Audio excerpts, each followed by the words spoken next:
Yo guys, what's up? It's Ablaze Monkey. I'm back for another video. Yes, your boy is back. He's back for another video. Daily uploads continue. We are going to be talking about Gleipnir or Gleipnir. I'm going to just call it Gleipnir. So this is a pretty interesting anime. It just finished airing a couple of days ago, I believe a week or two ago now. And I thought I would go in and I guess review it. So, I guess I'll do a non-spoiler review for like the first half of this video and then a spoiler review. So, it's pretty well animated, to be honest with you. There's some nice fight scenes and the character development and I'd say it's pretty good.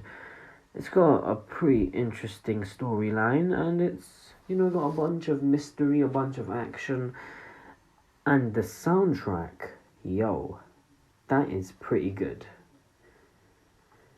And I would say that this is pretty edgy. To be honest with you, this anime is edgy and it does have ecchi, so if you like boobs, then yo, go on, because one of the main females in the anime, the main female, she's like half naked, half the anime. So like,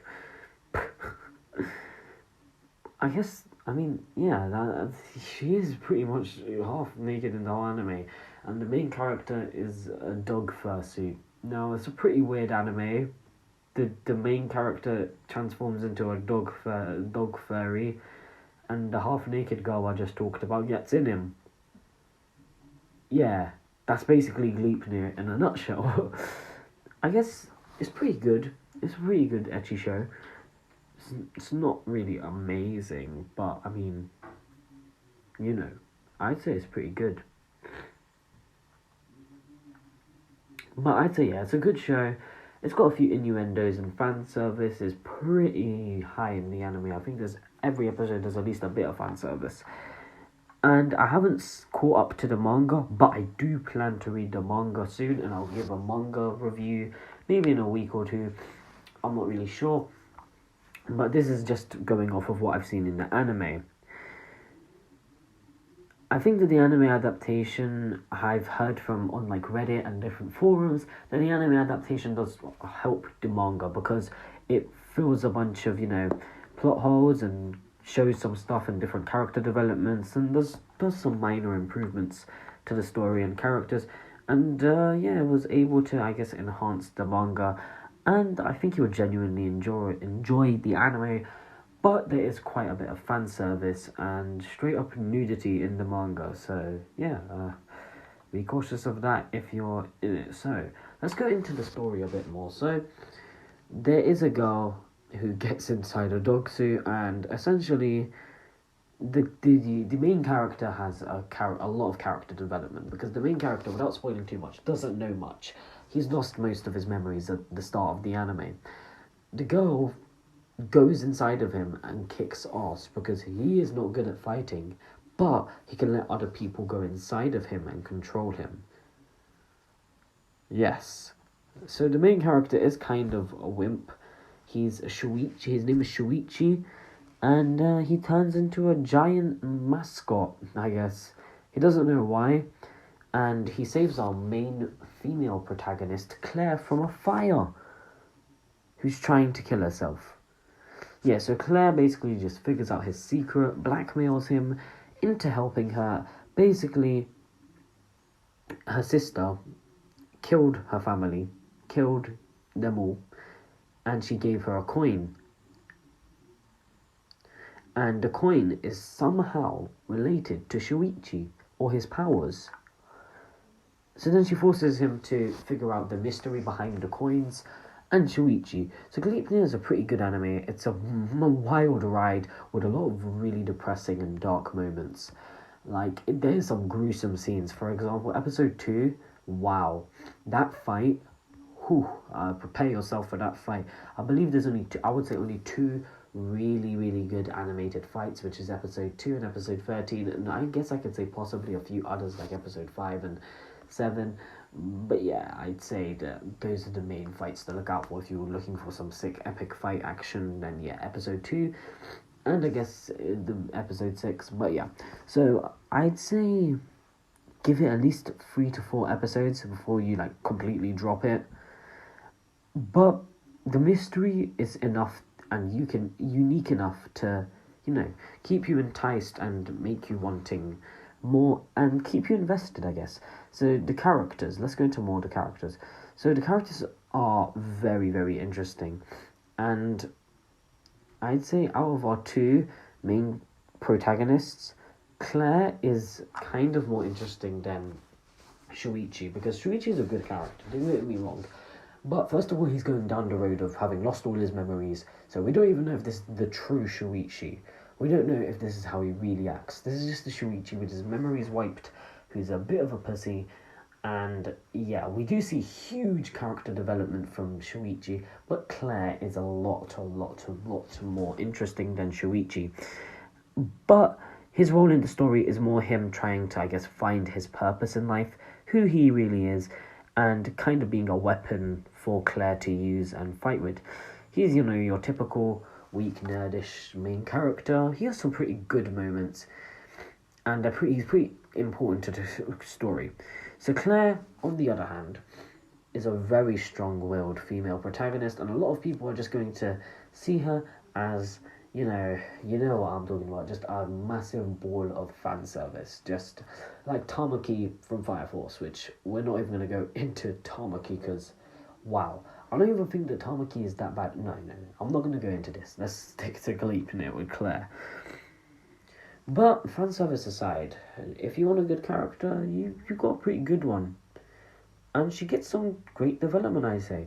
She starts off as this seemingly half-suicidal girl who's crazy, looking for these coins, wants to kill herself.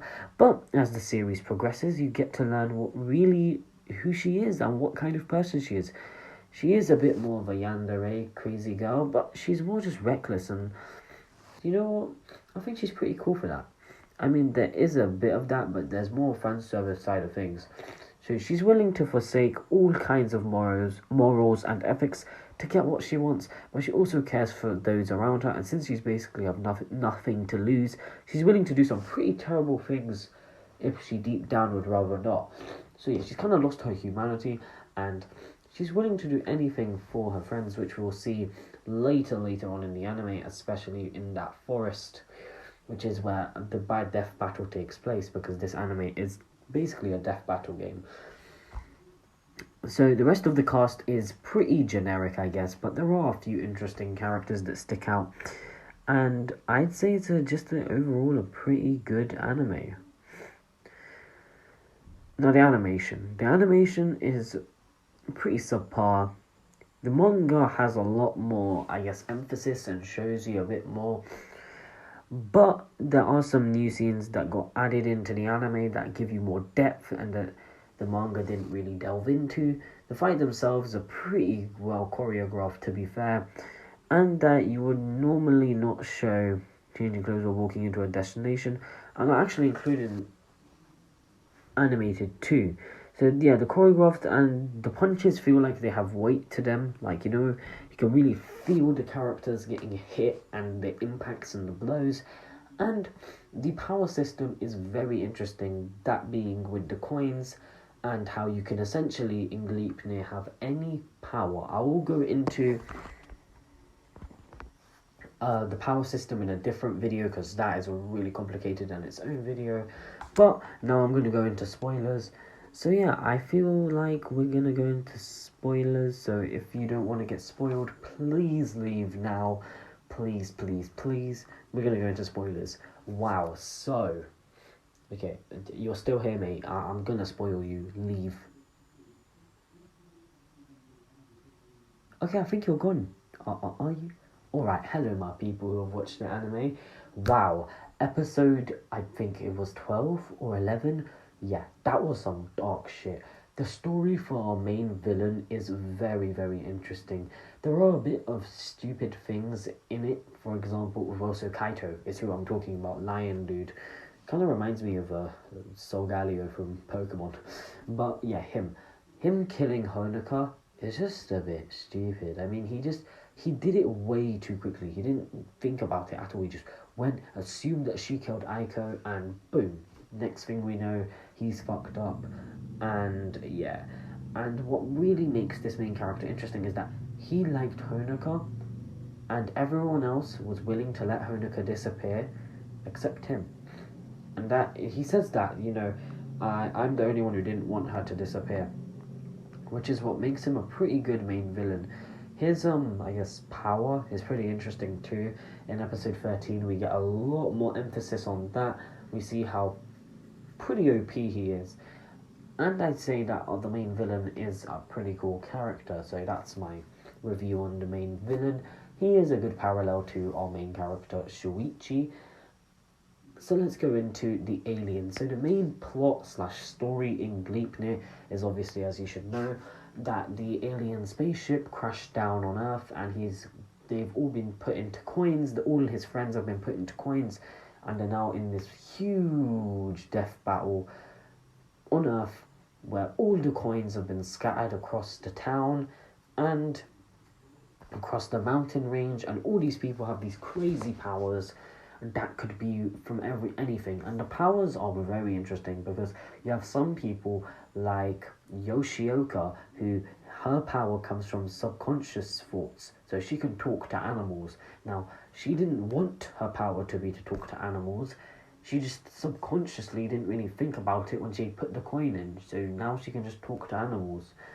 Whereas someone like the girl with the secrets, her backstory, where she clearly knew what she wanted, because if she can do that, where she can make it so that, anyone has to listen to her secrets, that's pretty freaking cool in my opinion, because you could become anything. You could turn into a Saiyan from Dragon Ball Z, but the most insane thing is once you get to 100 coins, the possibilities of what you want to wish for are basically endless. You could get whatever you wanted. 1 coin is kind of limited, but once you get 100 coins, bro, that shit is just insane. Now we have a few other characters who are pretty interesting. For example, Elena. Now Elena is a very interesting character. She is somehow linked to Shuichi, and we have no idea how or why she is linked to Shuichi. We obviously know that she's his girlfriend, but besides that, we don't really know how close they are. We also know that she is Claire's sister, and that's all we really know about her. We don't know what caused her to become this way, unless you've read the manga, which I have not, so I don't know. I guess you can spoil me. I'm gonna read the manga like pretty soon, so I might make a video on the manga if anything actually gets shown. So yeah, this is a story. The story is pretty good. It's not that boring. I'd say that it keeps you hooked in most of the show, and the plot is pretty good.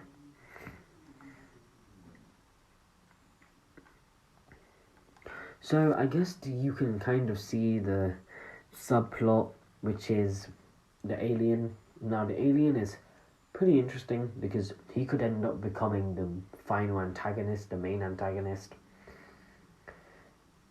I'm not really sure when that's gonna go, and how he was the one who I guess started it all. I mean, it's the alien who caused this all. I wonder if there's going to be a season 2, to be honest, because I really hope there's a season 2. But if there is a season 2, I think it might just end there, to be honest. Just a 26 episode anime. Pretty freaking good.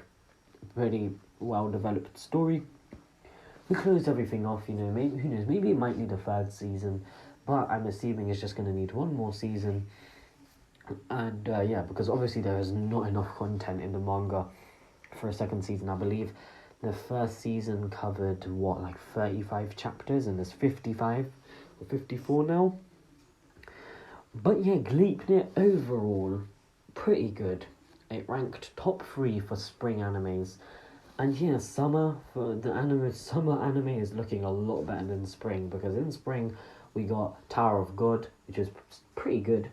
I made a video on that. We got Kaguya-sama Love is War Season 2, which I haven't watched.